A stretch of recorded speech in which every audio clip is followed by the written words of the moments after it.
I come to mess up the grass every year. You play golf, Coach? Are you good? Yes and no. I used to be halfway decent, and it's just you don't play enough. And then when you play in events like this, which scrambles, as most golfers know, aren't exactly ideal for your game when you're trying to come out of your shoes on the tee box and can be a little bit more reckless with it. But I grew up caddying, so my dad plays a lot, so got good for a while. But hopefully I can come back to it at some point. Usually coaching and golfing, They don't mix. usually don't go together. I don't want a staff of good golfers. That means we're probably not very good coaches.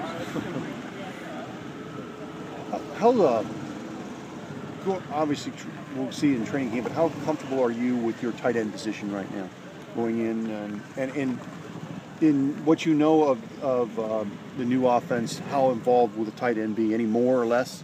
I think the tight ends will be very involved. We want to run the football. That's an important part. It's going to be a cornerstone of what we do, and we also want to be able to control, work the middle of the field, and that's why we felt very fortunate to add a Rob Hauser to what we feel is a solid duo in Jim and Gary. Drafting Randall Telfer, he was one of our top-rated tight ends. We were fortunate to be able to get him when we did. We all know that the injury is well documented, but there is a chance that he'll be able to help us late in the year.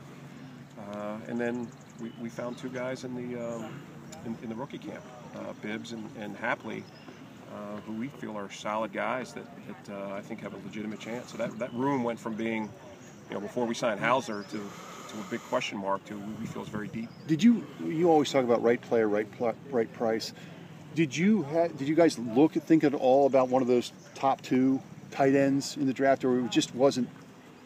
You had other things that you had to get accomplished before that. The value was never there at the slot that we were picking. It wasn't a deep tight end draft. It was right. It was more quality than quantity, but it never presented itself. And we already felt going into it that we had three solid NFL tight ends, that I wouldn't have called it a huge pressing need. What about running back, Mike?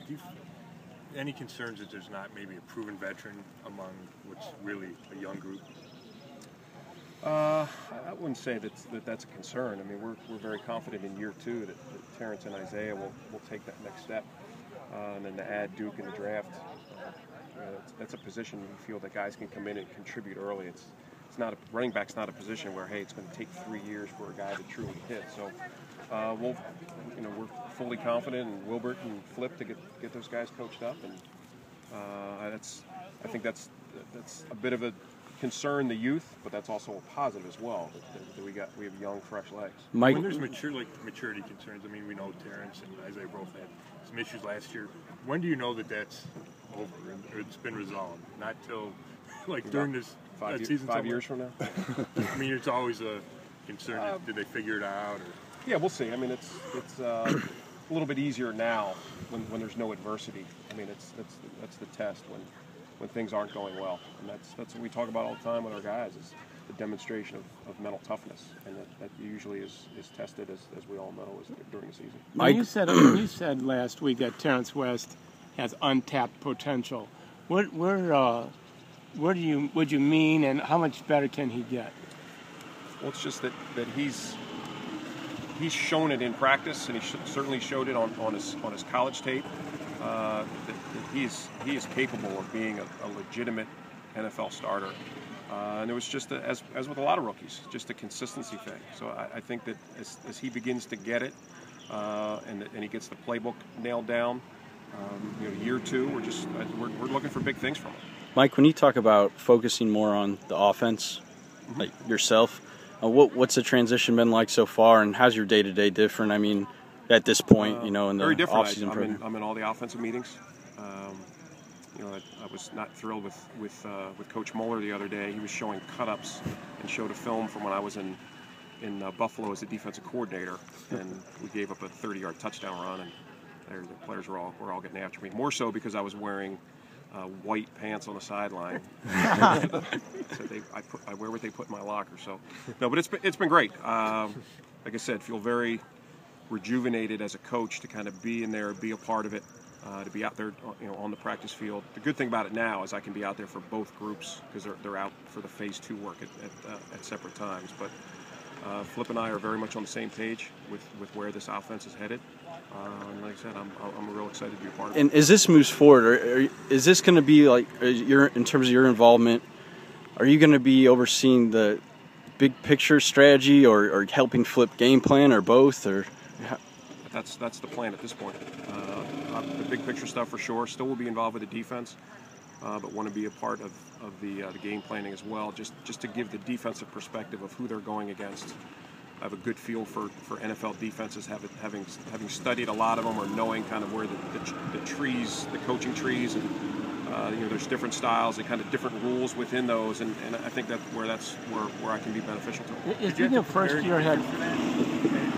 Did you have to put your nose in an offensive playbook more than you would have last year? Obviously, more than his defensive coordinator would.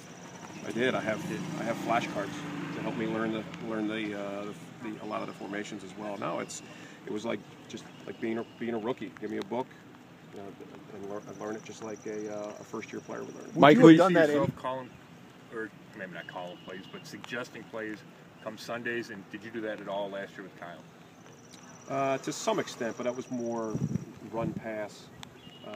Hey, we can be conservative here, or let's make sure the clock's still running after this play. That was more game management type. It wasn't hey, call this specific play. But if I'm involved in the game planning, then I could certainly see that happening, getting a little bit more specific on game day. Was that the plan? Was that the plan anyway? Would you have done this had Kyle stayed? I would have taken a more active role in it, especially now that I felt the defense was up and running and fully functional, and I felt that my time would have been better spent on the other side. Like being a first-year head coach, learning how to be an administrator. It is, and that's to me is the biggest transition. You go from, and I've said this before, you go from 90% coach, 10% administrator as a coordinator, and that almost completely flips, going from the teacher to being the principal, and that's a big part of the job. Mike, in terms of that big picture strategy for the offense, you keep talking about the hope to minimize the importance of the quarterback. Mm-hmm. How much will you lean on your experience, or just what you saw as a member of the Jets when you in 2009, 2010, when you guys were able to do that, to go to back-to-back title games, and Flip was part of the staff for one of those years? I mean, it's a formula that I mean, it's not the most common path. People still try to be quarterback driven, and I'm not saying that we're going to be looking to win games 9-6. I mean, we still want to be explosive on offense. We just don't want to put our quarterback in situations where the percentages aren't there. We don't want to be in third and long. We don't want to be in second and long. We don't want situations where a quarterback is getting hit a lot. When a quarterback is upright and he can get through his reads quick and get the ball out of his hands, he's a lot better. If you get hit a lot early, now you're kind of seeing ghosts late. You're not as accurate.